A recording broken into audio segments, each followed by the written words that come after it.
Mr. Speaker, it appears that the way is being prepared for the renewal of my mandate.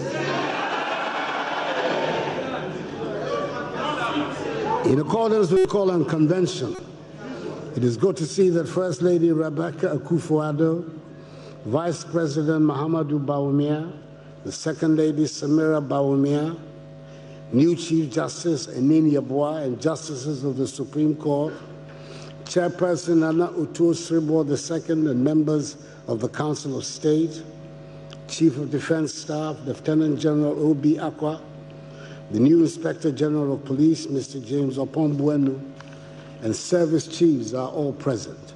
Mr. Speaker, the House is also duly honored by the welcome attendance of the former Presidents of the Republic, Their Excellencies Jerry John Rawlings and John Agyekum Kufuor, and former First Lady Her Excellency Nana Konadu Agyeman Rawlings, and the Dean and members of the Diplomatic Corps. Mr. Speaker, the House is aware that since my last appearance, we have a new Chief Justice in the person of Justice Enini Yeboah, who has succeeded Justice Sophia Abenaboafo Akufo. His appointment has been met with broad acceptance within the legal profession and the general population, testimony to his reputation for integrity and excellence in the conduct of his judicial duties. I wish him Godspeed in the discharge of the functions of his great office, and wish Justice Sophia Akufo a well-deserved retirement after 24 years in high judicial office. But knowing her, I'm sure we shall hear of her again in public service of some sort. The House is equally aware that we have a new Inspector General of Police, Mr. James Opombuenu, an experienced police officer of 31 years of service, who commands the respect of his fellow officers and the men and women of the police force and the public at large. I'm confident that, as he's already demonstrating, he will be in the front line of an impartial, politically colorblind administration and enforcement of the laws of the country, especially in this sensitive election year. I wish him a successful tenure of office and wish his predecessor, Mr. David Asante Apietu, well in his retirement. Mr. Speaker, some events in life leave an afterglow. Members will have to excuse me, I have a bad cold. Long after they have ended, I believe we can confidently say that the designation of 2019 as a year of return and the events that emanated from that decision have certainly left an afterglow that Ghana can and must cherish. Ghana became the center of attention in the African diaspora, and indeed much of the world, as we led the way with events of remembrance to commemorate 400 years since the first captured African slaves arrived in the Americas in what became the beginning of the ignominious transatlantic slave trade. The event being commemorated left deep scars and remains a source of unimaginable grief for all peoples of African descent. But it provided a great opportunity for us to demonstrate our triumph over adversity. Throughout the year, and culminating in the glorious cacophony of celebrations, Ghana was the center of attention in much of the world. We played host to people from all over the world, young and old, men and women, black and white, joined in spectacular celebration, a joyous rediscovery of our common identity and humanity, exploring what we can do together through political, cultural, and economic engagement to make our future brighter and better, one our future descendants will be proud of. To speak, it is a matter of great pride to me that all Ghanaians embrace the year of return and help to project such a positive and endearing image of our country. My heartfelt thanks to all Ghanaians and to members of the House in particular for the enthusiastic welcome that was extended to our visitors and for making the year of return such a resounding success. But we are not yet done. We're building on the foundations of the year of return to a new level, the next stage of our re-engagement with the African diaspora with the theme, Beyond the Return. The government is seeking to build on the success, and we're putting measures in place to take us beyond the return. The Ministry of Tourism, under its eloquent leader, the Honorable Barbara Oting-Jesse, Member of Parliament for Presia Huni Valley, and the rejuvenated Ghana Tourism Authority, under its dynamic Chief Executive, Akwesi Addo, are heading the charge to make our country an attractive and irresistible destination, a place of pilgrimage, a nation that everyone with a hint of African blood must visit at least once in their lifetime. I should thank two people in particular who have embraced their Ghanaian heritage and have played a key role in our effort to build lasting bridges between Ghana and African Americans. Hollywood star Boris Kujo and international marketing icon Bozoma St. John. We're grateful to both of them for leveraging their star power to attract thousands to the land of their fathers and to drive a fresh narrative that says Ghana is a land of opportunity. Visit, invest, make it your home. We appreciate deeply their contribution and that of many others to the success of the entire project. Speaker, I can testify to the renewed enthusiasm of around the world for our country. My trips to Germany, France, Austria, Japan, Russia, the Caribbean this past year have brought tangible dividends, and there are growing investments in Ghana from companies in those countries. The emphasis in our foreign relations remains with our immediate neighborhood, and that means ECOWAS and the African Union. And Ghana continues to play a leading role in making these organizations active and relevant to the changing needs of our region and continent. I cannot ignore the difficulties that currently exist in ECOWAS, especially with Nigeria, our age-old friend and largest member nation, closing its land borders for the past 5 months, and the instability and terrorist activity that is sadly blighting the lives of thousands in some parts of Nigeria and shedding innocent blood in the Sahel and in our neighbors to the north of our country. We're playing a positive role in the efforts being made within ECOWAS to bring this boundary impasse to an end, which will hopefully be sooner than later. The successful implementation of the ACCRA initiative, involving the consistent collaboration and cooperation of intelligence and security heads from Ghana and her neighboring countries, namely Côte d'Ivoire, Burkina Faso, Togo, Benin, Mali, and Nigeria, continues to be our concrete contribution to the fight against terrorism in our region.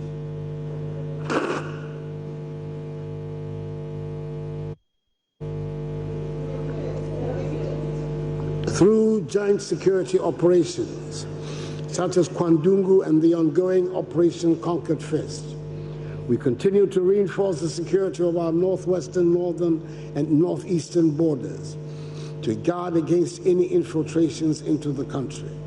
All of us have a vested interest in helping to maintain the peace, stability, and security of Ghana in the current troubling circumstances of our region.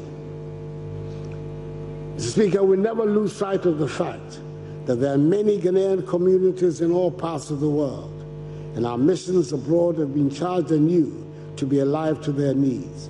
I'm happy to report that Ghanaians in the diaspora are very much involved in whatever happens in their home country. Wherever I go, I meet with them, and they are often very well informed and insistent on accountability from government officials. Let us never forget that the remittances from Ghanaians abroad constitute a healthy part of our economy, and I always encourage them to bring their acquired skills to invigorate the political and economic landscape. Mr. Speaker, it is important that I make special mention of Ghana's relationship with the People's Republic of China, which has grown exponentially over the past few years. The dramatic economic transformation of China in the past 2 decades is a marvel to the world and a lesson for the rest of us in the developing world. We've entered into various agreements with China, the lead one obviously being the Sino-Hydro Agreement, which seeks to deliver many infrastructural projects. Mr. Speaker, today, China is unfortunately battling an outbreak of the deadly COVID-19 virus. We sympathize with the people of China at this time of great trouble. I have written to President Xi Jinping to convey to the government and the people of China the solidarity and sympathy of the compassionate people of Ghana. We trust that with the tough decisions being implemented to curb the spread of the virus, this nightmare will be over, and soon they will recover from its devastating social and economic impact. There is a sizable Ghanaian community in China, and our government, through our embassy, has been working with the Chinese authorities to find the best way to deal with this situation. The Ghanaian community includes 4,760 students, out of which 300 students are studying in Hubei province and 200 in the city of Wuhan, the epicenter of the outbreak. We have a delicate situation on our hands, Mr. Speaker, and it does not benefit anybody to try to score points by introducing ill-judged politics into this ongoing medical conundrum and humanitarian tragedy.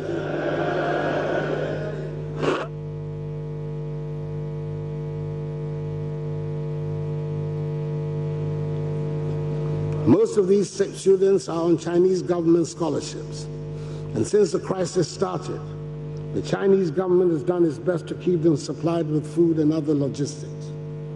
The Ghana government, through its mission, also supplies logistics, and the embassy has given, so far, 500 United States dollars to each student.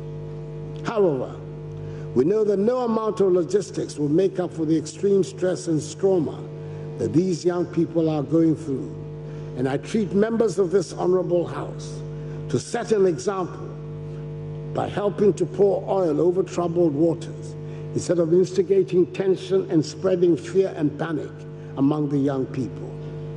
The government is in constant touch with experts on the subject, who advise that the basic principle of public health is to confine the disease to the area of its origin.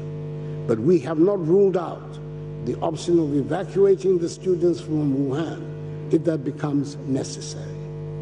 We have put in place measures to ensure that their evacuation back into Ghana, if it happens, does not lead to the dissemination of fear and panic amongst the general population.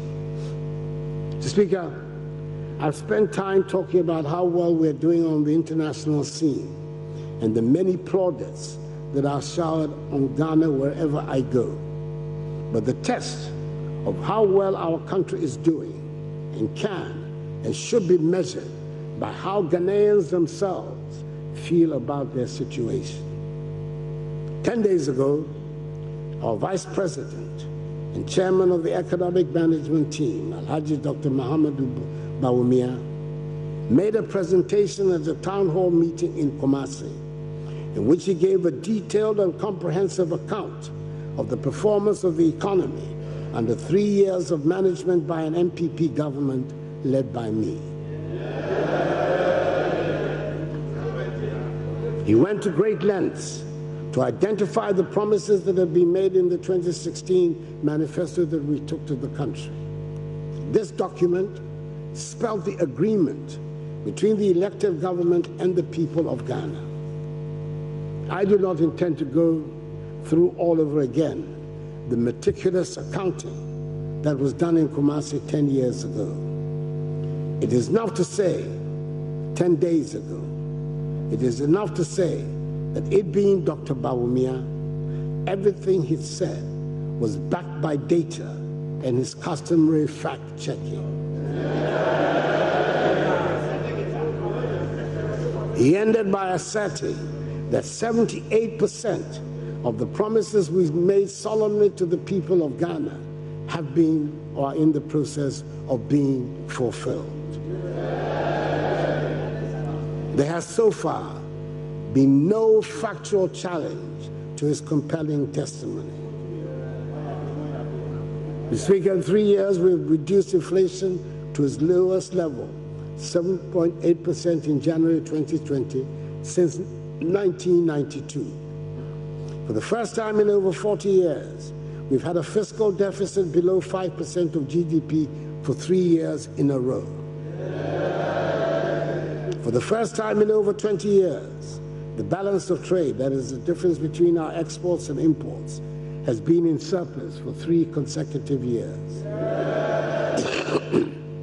Our current account deficit is shrinking, interest rates are declining, and the average annual rate of depreciation of the cedi is at its lowest for any first-term government in the Fourth Republic. Our economic growth has rebounded to place Ghana among the fastest-growing economies in the world for 3 years in a row, at an annual average of 7% GDP growth, up from 3.4% in 2016, the lowest in nearly 3 decades.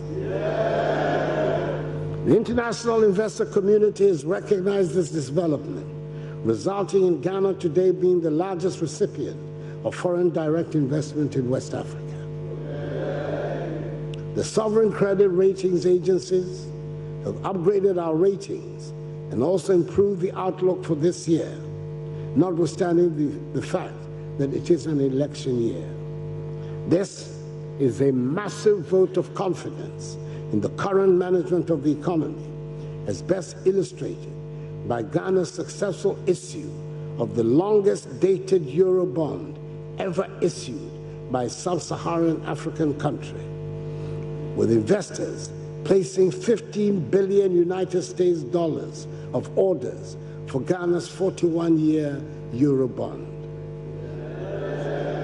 The 7-year bond attracted the lowest coupon rates ever for Ghana at 6.375%, compared with the 9.25% Ghana had to pay for a similar Eurobond issue in 2016.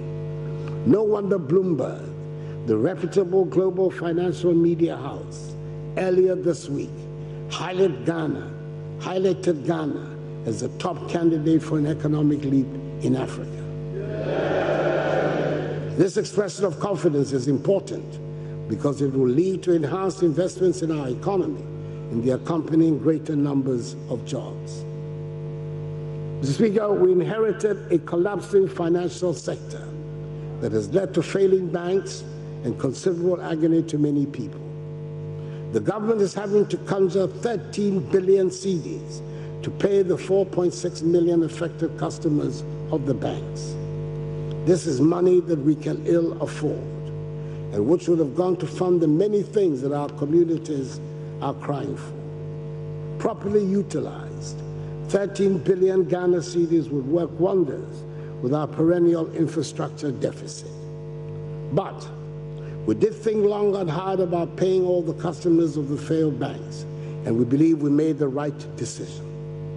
I would like to repeat that all depositors of the savings and loans and microfinance institutions, including DKM, which collapsed in 2015, will receive 100% of their deposits too once the validation exercise is concluded. And I'm informed that the receiver of the savings and loans and microfinance institutions will begin on Monday, the 24th of February, making payments to their customers.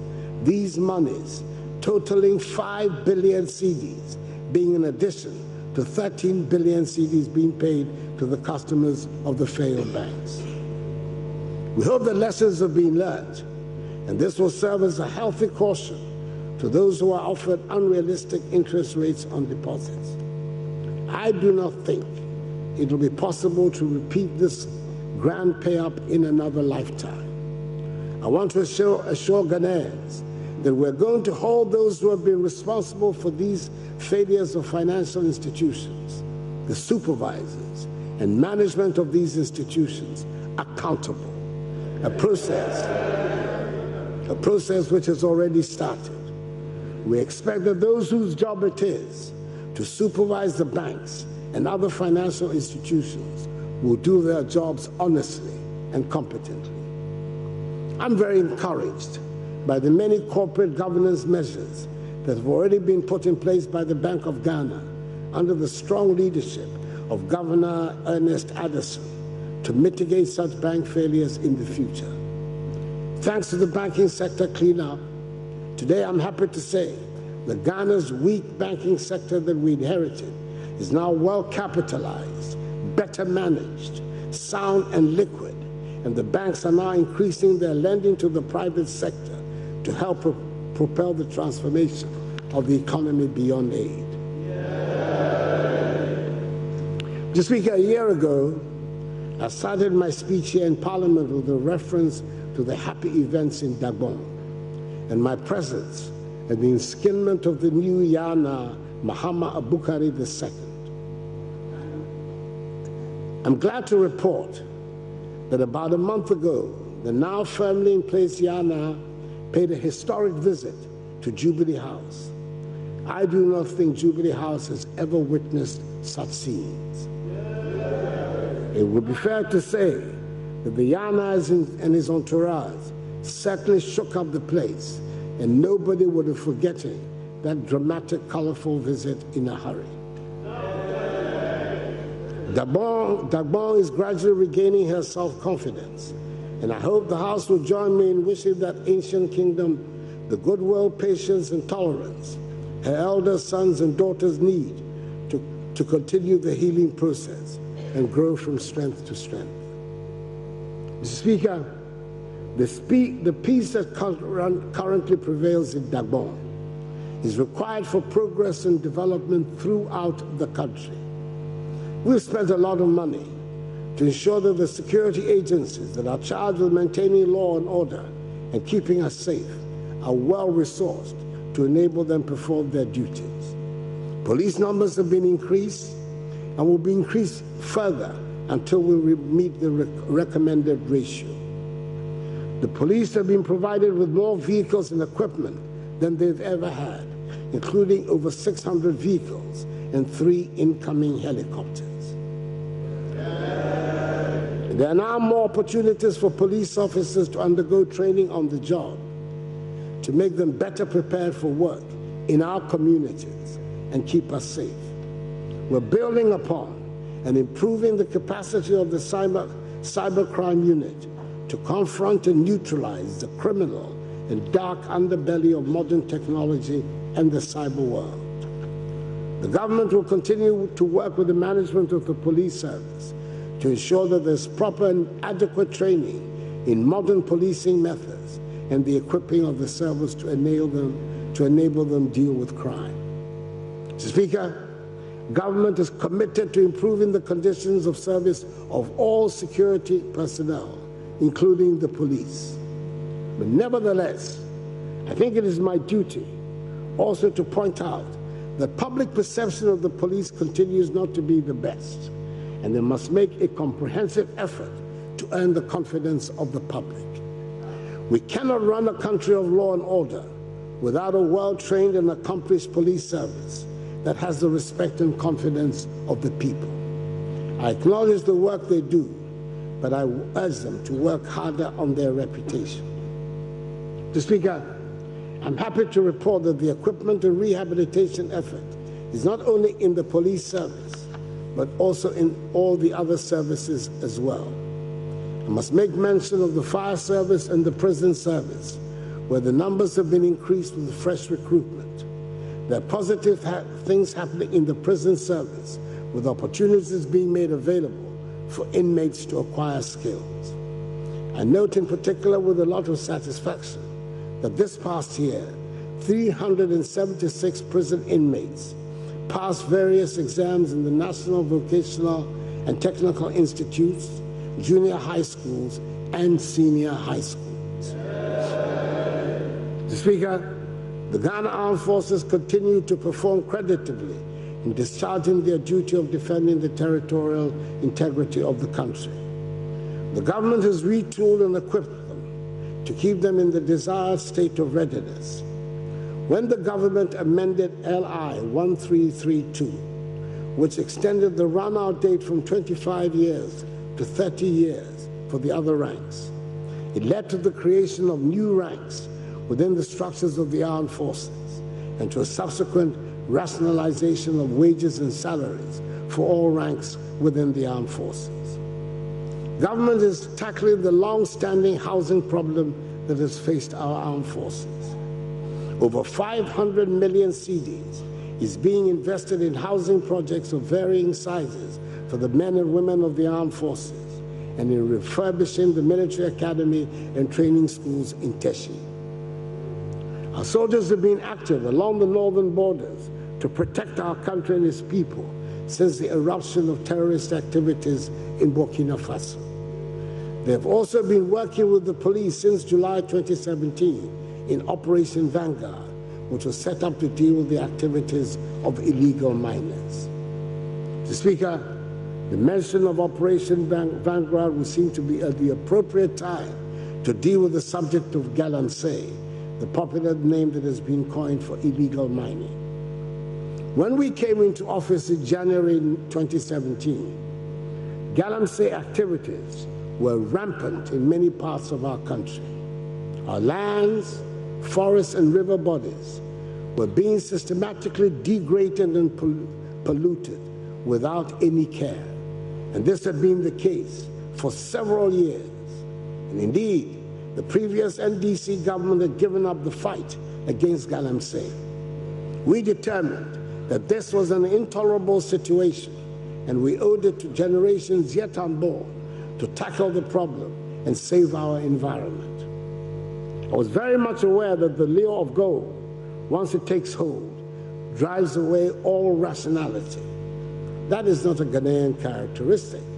It is a human characteristic that has been displayed all over the world throughout the ages. I was therefore not under any illusions about the size and scope of the problem we're taking on. But I was cheered by the support from a large part of the population that has also recognized the danger posed by the degradation of our lands and water bodies and the needless deaths of young people who are being buried alive in makeshift mining pits. I welcomed in particular the media coalition which was formed in July 2017 that lent its support to the fight against galamsey. As I have said on countless occasions, the battle we launched was not against mining. It would be unrealistic for anyone to suggest there should be no mining in Ghana. The Almighty, having blessed us with all these precious minerals, must surely be in agreement that we'd find ways to use them to develop our country and for the benefit of our communities. However, taking the minerals out should not lead to the destruction of our water bodies and forests or endanger the sustainable existence of our country. What is more, it was obvious to all that the small-scale mining that had always taken place in our communities had been transformed into something unrecognizable in our history by the introduction of the monster machinery that dug up riverbeds and turned serene streams into ugly, toxic, muddy, frothy ponds.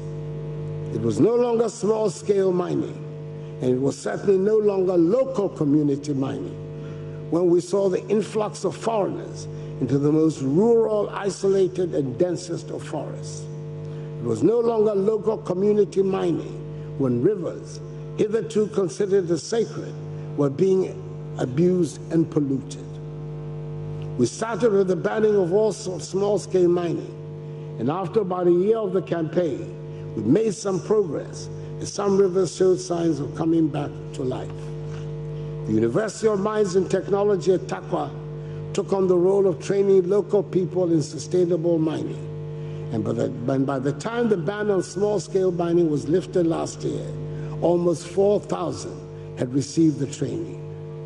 The Honorable House also did its part by amending the Mining Act to raise the penalties for illegal mining and prohibiting foreign nationals from participating in any way in small-scale mining. The nation is grateful for the intervention of Parliament. Mr. Speaker, the threat posed to the future of our country by Galamsey is grave, and we cannot shirk our responsibilities in dealing with it. I'm appealing to the media coalition not to be daunted by the difficulties in the fight against Galamsey. Government will not weaken its stance and welcomes the continuous support of the media coalition. The Interministerial Committee Against Illegal Mining has been working hard and has had some successes. Under the auspices of this committee, the Ministry of Local Government has formulated and is implementing the Alternative Livelihood Program in 35 severely affected Galamsey districts across the country. Last year, 500 youth, mainly engaged in illegal mining, were trained and graduated in vocational and technical skills from community development, vocational and technical institutions. They've been provided with startup tools and equipment. An additional 607 youth are currently undergoing similar training, 240 of whom are in the community development institutions, while 367 are attached to master craftsmen through apprenticeship at the community level. The in forest reserves has declined. More than 4,000 miners have received training in sustainable mining. The number of individuals dying in collapsed mining tunnels and pits in the few unauthorized locations left has reduced by more than 90%. Operation Vanguard has been particularly effective in helping to restore the order which has permitted the reopening of the famous Obuasi mine of AngloGold Ashanti.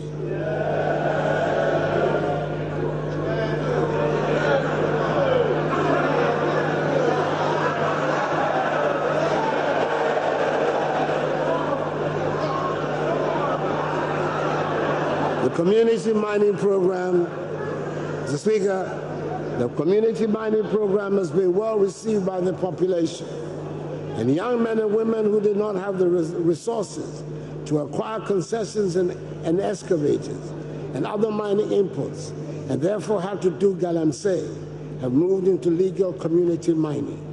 Now, more than 20,000 individuals are earning their incomes legitimately in the community mines in Akufo, Echuma Nwebeja, Echuma Mpunia, Adansi North, Amansi Central, Wassa Amenfi East, and Wassa East districts. Since the introduction of the community mining program, there have been no deaths due to the collapse of tunnels and pits. The Interministerial Committee, along with Operation Vanguard, were determined to disrupt Galamsey activities by confiscating equipment that were employed in these activities. In this regard, 12,000 Shangfan machines that go on the river and scoop up the riverbed were seized and destroyed on site. Some excavators were also seized, and a number of them have gone missing. The police have arrested and charged some of the alleged culprits, and investigations are ongoing. No one involved will be shielded, no matter what their positions or political colors are. Mr. Speaker, we've made significant strides over the last 3 years in our fight against corruption, despite of the skepticism of people with questionable records. We've strengthened the legal framework to fight corruption with the help of this House by passing into law the Witness Protection Act, 2018 Act 959, the Office of the Special Prosecutor Act 2018, Act 959, the Right to Information Act 2019, Act 989, and the Companies Act 2019, Act 992, which provides a framework for enacting a beneficial ownership register. Government has increased budgetary allocations to all the accountability institutions of state, including the Parliament of Ghana, the Judiciary, SHRAJ, EYOCO, the Office of the Attorney General and Ministry of Justice, the Auditor General, the Office of the Special Prosecutor, and the Ghana Police Service, with annual increases between 25% and 34% between 2017 and 2019.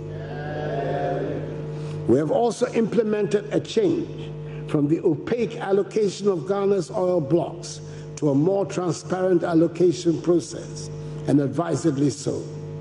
The opaque period, 2013 to 2016, saw, according to the Ministry of Energy, the signature of 13 petroleum agreements, from which 14 wells were to be drilled.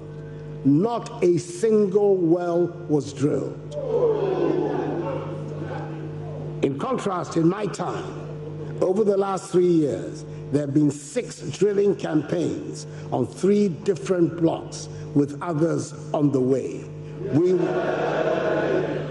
will drill more and find more oil.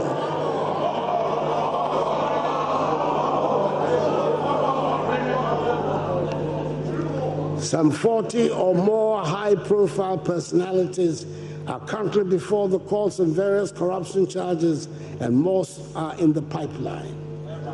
I would like to repeat that if evidence of corruption is presented, no one will be spared, regardless of position or political affiliation. No one is above the law. That is the true meaning of equality before the law.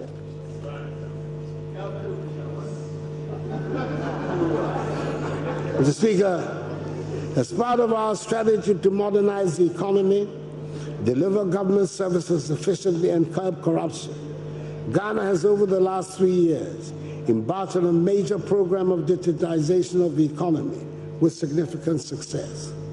At the end of last week, 9.2 million people have been registered on the national ID card, the Ghana card. Before the end of this year, Ghana will have a fully working national ID system, which will be a game changer for our nation. Mr. Speaker, we're also providing infrastructure to many Zongo communities across the country through the Zongo Development Fund. Mr. Speaker, we're seeing an improvement in the quality of our nation's sanitation, even though we still have a lot more to do. According to the Northern Regional Environmental Health Unit, in the 3 northern regions, that is Savannah, Northeast, and Northern, the number of open defecation-free communities has increased. ODF has increased from 5% as of June 2016 to some 58% as of July 2019. The latest data from the Ministry of Sanitation and Water Resources shows that ODF communities in Ghana as a whole have increased from 410 in 2016 to over 5,000 communities. Now that is progress, and it did not just happen. It took hard work, commitment, and the provision of infrastructure. In fulfillment of our manifesto commitment of toilets for all, we have built 13,800 toilets, which is largely responsible for this development. Mr. Speaker, we have not stopped building toilets. We will build more.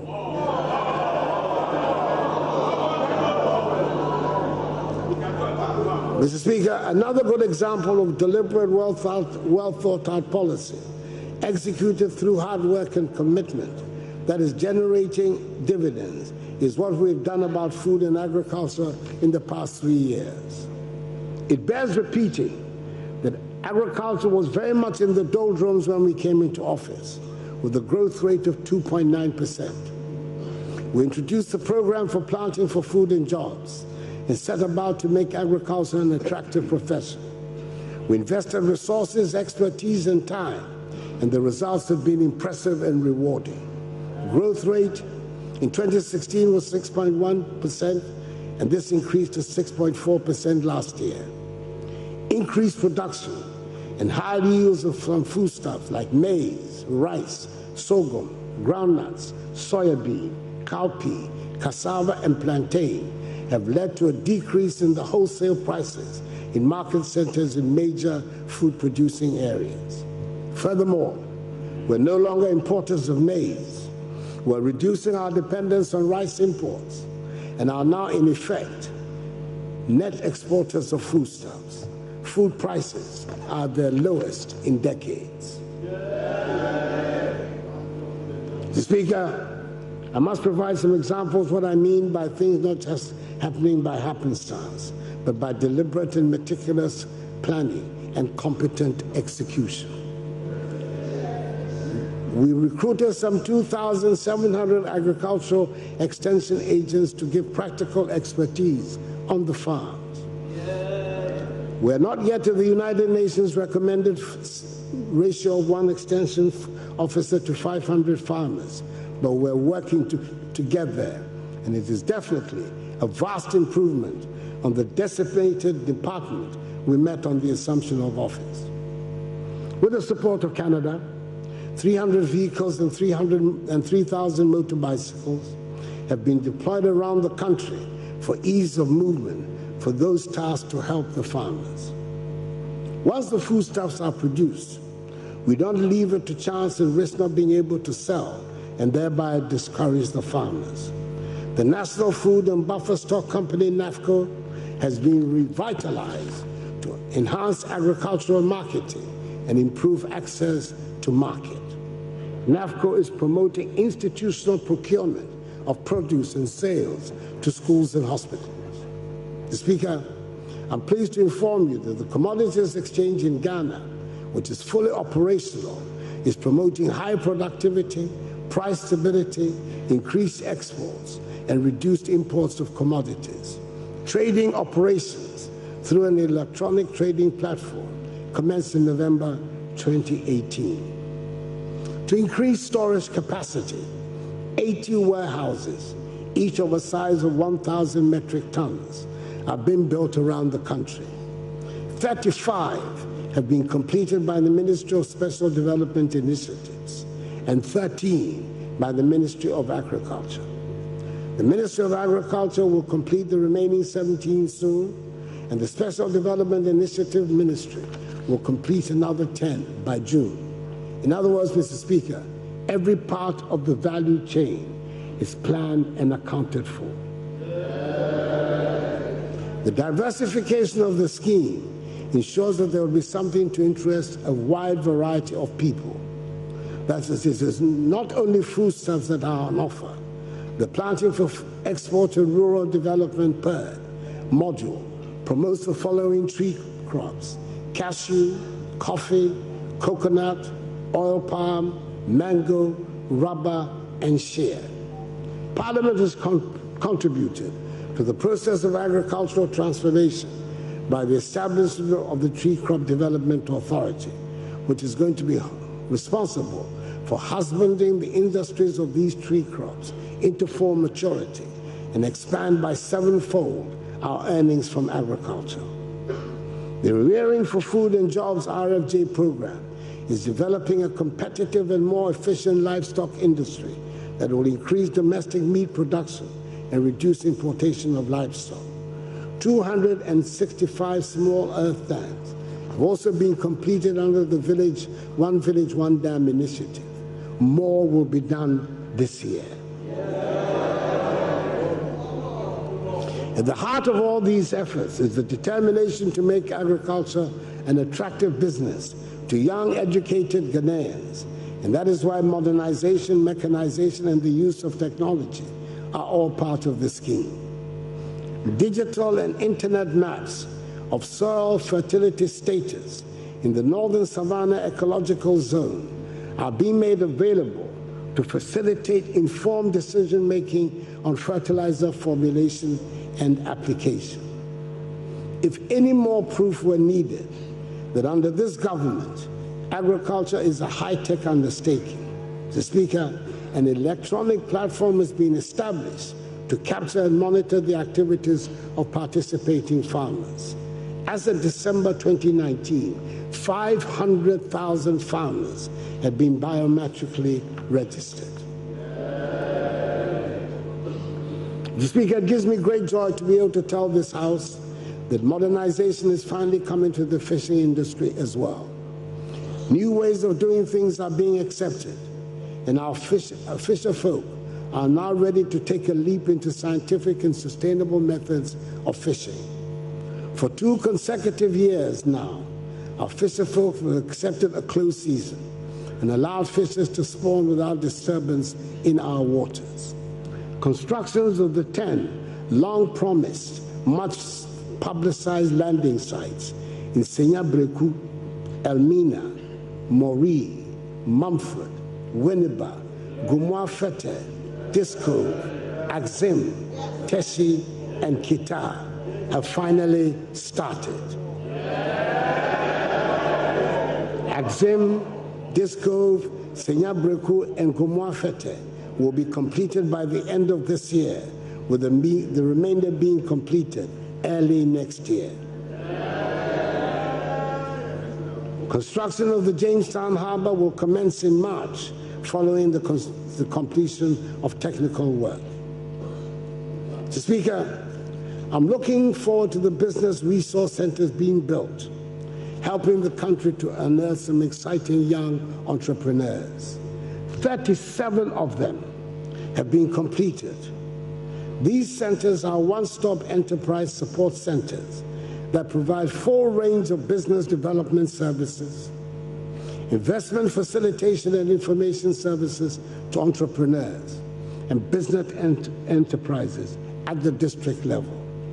On Monday, I was very pleased to be at Kijibi in the Oti region to commission one of the 37 BRCs that have been completed around the country. In November last year, I commissioned another one at the SOKY in the Ashanti region. The BRCs are all being equipped with modern IT infrastructure and networked through a virtual private network to facilitate efficient delivery of their operations. We have built 37. We're building 30 more. The young people that I met during the presidential pitch program, for example, give me a lot of hope and assure me as having the potential to benefit from the BRCs, the National Entrepreneurship and Innovations Plan, NEIP, and take on the world. Mr. Speaker, the government is aggressively pursuing its plans for industrial transformation. Whilst the Business Development Ministry works on bringing out entrepreneurial skills and encouraging young people to spot business opportunities, we're paying greater attention to making Ghana an easy place to do business and set up industries.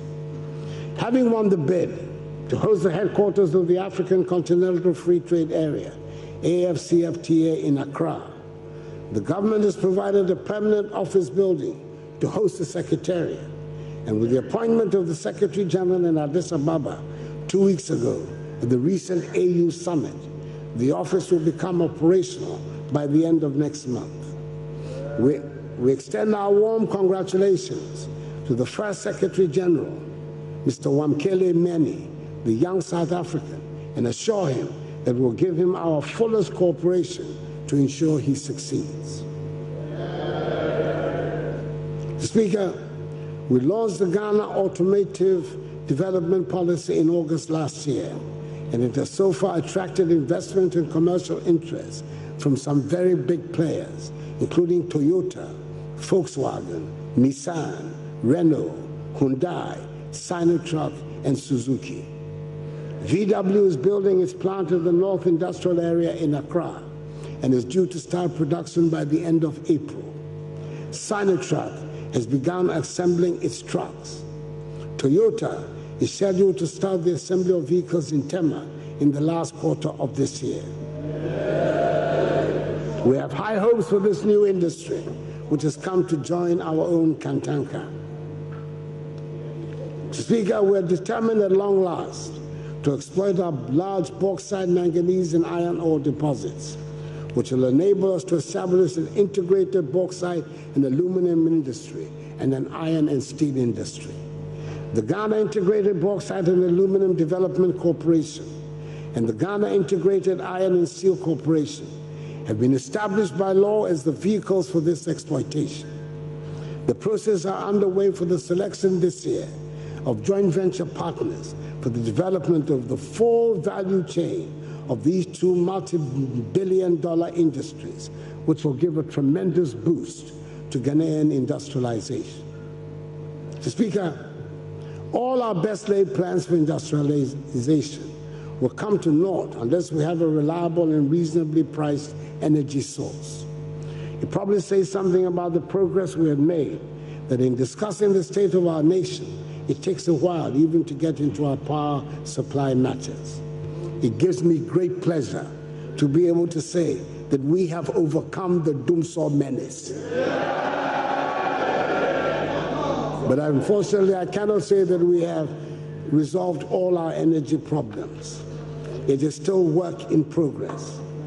Further, the 5 years of energy crisis led to the signing of what can only be described as usurious contracts that have landed our country with a huge financial burden. The take-or-pay contracts resulted in the country being saddled with expensive excess power and are having to pay nearly $1 billion United States dollars in 2018 and 2019 for power we did not need. We're working to find a way out to ensure reliable power supply at a cost that makes us competitive in the region. In the meantime, the industrialization flagship project, One District, One Factory, is progressing and beginning to show dividends. A total of 181 projects spread across 112 districts are currently at various stages of implementation under the program. 58 companies already in operation, 26 projects currently under construction, 58 AFDB small-scale projects ready for salt cutting in the early part of this year, and 26 pipeline projects are ready to commence implementation by the first quarter of this year. Exim Bank last month signed a $100 million United States dollar facility with Credit Suisse to help complete this year 20 of the export-related factories. It is envisaged that the ID1D1F initiative will generate a total of 228,886 direct and indirect jobs. Even though the latest Ghana Living Standards survey